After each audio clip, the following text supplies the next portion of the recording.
তিশা, গতকালের পর আজ শেষ অংশ। হঠাৎ পাশে তাকিয়ে দেখি তিশা নেই।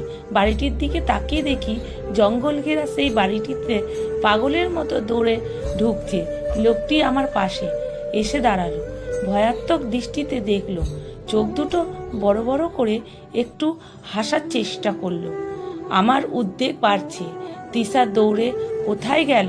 জঙ্গল ভর্তি বাড়িটিতে সাপকোপ থাকতে পারে, গর্ত থাকতে পারে, হোঁচট খেয়ে পড়ে যেতে পারে। উদ্ভ্রান্তের মতো মেয়েটি গেল কোথায়? লোকটির হাতে ধারালো কাস্তে, সম্ভবত আলের ঘাস কাটছিলেন। কাস্তেটি ডান হাত থেকে বা হাতে নিয়ে এক নিঃশ্বাসে বললেন, কোনটা থেকে এসেছেন? বাড়িতে কেউ থাকে না কো? ভুতুরে বাড়ি জানেন না? আশেপাশে বাড়ি নেই দেখছেন না? ভয়ে সব পেয়েলেছে, উঠে গিয়েছে। লোকটি প্রশ্নের উত্তর দেওয়ার সময় আমার নেই, ইচ্ছেও নেই। তবুও শুকনো হাসি উপহাস দিয়ে আমিও এক দৌড়ে তিশার যে পথে পুরো বাড়িতে ঢুকেছে সেই দিকে অতি দ্রুত হাঁটতে শুরু করলাম। একটু যেতেই দেখলাম তিশার চটি উল্টে পড়ে আছে ঘাসের ওপর। অনেকটা জায়গা ছোট ছোট অচেনা ঘাস চাপা খাওয়া। বুঝতে দেরি হলো না, মুখ থুবড়ে পড়ে গিয়েছিল তিশা। আরো খানিকটা এগিয়ে তিশা দেখতে পেলাম না। উদ্বেগে দাঁড়িয়ে পড়লাম। পায়ের দিকে তাকিয়ে বুঝলাম একসময় বাড়িটির উঠোন ছিল এই জায়গাটা।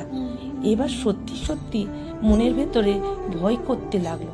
হঠাৎ তিশা গেল কোথায়? মুহূর্তে মিলিয়ে গেল, এইটুকু সময়ের মধ্যে মিলিয়ে গেল। অশরীররা শুনেছি এইভাবে মিলিয়ে যায়। সময় বুঝে লাফ দিয়ে ঘাড়ে এসে পড়ে, ঘাড় মোটকে রক্ত খায়। সত্যি সত্যি কি তৃষা তাহলে ভূত? ছলনা ভুলিয়ে এতটা এনেছে আমায়। হঠাৎ কান্নার একটা আওয়াজ শব্দ পেলাম, চমকে উঠলাম। সর্বনাশ! এর মধ্যেই তিশাকে সাপে কাটেনি তো? আবার মনে হলো মায়ার কান্না নয় তো, অশরীরদের কান্না নয় তো? সতর্ক হয়ে কান খাড়া করে ভালো করে শুনলাম। না, মানুষের মতোই মনে হচ্ছে। তৃষাই কান্না, শুধু কান্না নয়, কিছু একটা বলে ফুপিয়ে ফুপিয়ে জঙ্গল ভেদ করে দৌড়ে গিয়ে দেখি একটা ছোট্ট ঢিবির মতন জায়গায় তৃষা উগ্র হয়ে শুয়ে দুহাত মাথার উপরে দিয়ে ছড়ানো মাটি খামচে ধরেছে, আজরে আজরে কাঁদছে আর বলছে, মাগো দেখো, আমি এসেছি, তোমার মেয়ে। আমার জন্য তুমি মরে গেছো, আত্মহত্যা করেছো আমার জন্য। তৃষার কথা শুনে চমকে উঠলাম। ওর মা আত্মহত্যা করেছেন? ওটা ওদের গ্রামের বাড়ি ছিল? তাহলে সেদিন কাকে মা বলে ডাকছিল? ও ওই বাড়ির মেয়ে নয়? তৃষা অনাথ, পালিত কন্যা। ধীরে ধীরে ওর পাশে গিয়ে বসলাম। খুব কষ্ট হচ্ছিল ওকে দেখে, ওর কান্না দেখে। ও আমায় দেখে উঠে বসলো না, শুধু কাঁদতে লাগলো আর বলতে লাগলো, মা তুমি কষ্ট পেও না মা, সব দোষ আমার, সব দোষ আমার। তোমার পেটে কেন আমি হয়েছি? বাবা তোমায় দেখতে আসেনি, আমায় দেখতে আসেনি, সব দোষ আমার। তোমার পেটের ছেলে হলে তোমায় মরতে হতো না মা, সব দোষ আমার। এই অভাগীর ছেলে হয়নি বলে ওর বাবা ওর মাকে দেখতে আসেনি, সেই জন্য ওর মা আত্মহত্যা করেছিল। উফ ভগবান! কিন্তু আশ্চর্য, এতদিন জানতো না, গতকাল জেনেছে। কি ভয়ঙ্কর! তাহলে যে বাড়িতে ওকে দেখতে গিয়েছিলাম, ওরা কারা? ভালো ভালো কথা বলছিল, সেই লোকগুলো কারা? সব মুখোশধারী, বড় লোকের আড়ালে শয়তান। এ সময় হঠাৎ তৃষা আমার ডান হাতটি চেপে ধরে বলল, টেনে গলার কাছে নিয়ে গেল। হাতখানি কণ্ঠনালীতে চেপে ধরে বলল, আমায় মেরে ফেলুন তো, গলা টিপে মেরে ফেলুন। মেয়ে জন্ম পাপের, মেরে ফেলুন আমায়।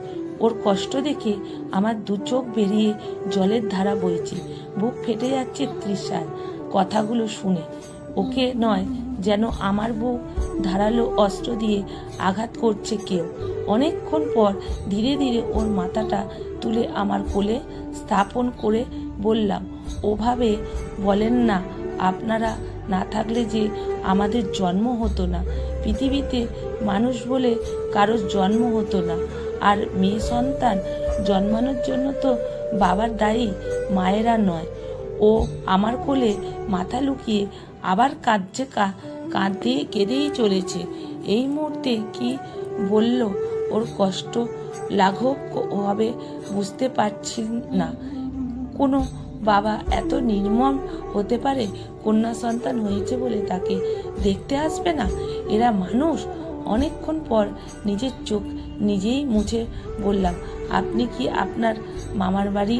মানে তিশার প্রশ্নে কোনো উত্তর দিল না। কাঁদতে কাঁদতে শুধু কোলের মধ্যে রাখা মাথাটা নেড়ে সম্মতি জানালো। না, ওকে সান্ত্বনা দেবার মতো কোনো ভাষা আমার নেই। শুধু কেন জানি না ওর ব্যথায় ভেতরটা আমার ভেঙে চুরমার হয়ে যেতে লাগলো। টপ টপ করে জল পড়তে লাগলো চোখ থেকে। অনেকক্ষণ পর ভেজা চোখ নিয়ে উঠে বসলো তৃষা। চোখ দুটো ফুলে গেছে ওর। সেই চোখ দিয়ে এক পলক দেখলো আমার, তারপর আবার কেঁদে ফেলছে। অজান্তে নিজের হাত দুটো বাড়িয়ে দিলাম। ও হঠাৎ আমার বুকে ঝাঁপিয়ে পড়ে বলতে লাগলো, আমার পেটে মেয়ে হলে তুমি দেখতে আসবে তো? বলো না, দেখতে আসবে তো? আমার পেটে মেয়ে আর বলতে পারলো না তৃষা। জ্ঞান হারিয়ে ফেললো। আমার বুকে এক অজানা ব্যথা, আমার চোখে ছুটে আসে বন্যার মতন জল। দু হাতে ওকে জড়িয়ে ধরে বললাম, আসবো তৃষা, আমি আসবো তোমার কাছে। কলমে বাবুরাম মণ্ডল, পাঠে অনিতা ভট্টাচার্য। ভিডিওটা যদি ভালো লেগে থাকে বন্ধুরা প্রচুর শেয়ার করবে। আমার প্রণাম ও ভালোবাসা আপনাদের জন্য রইল।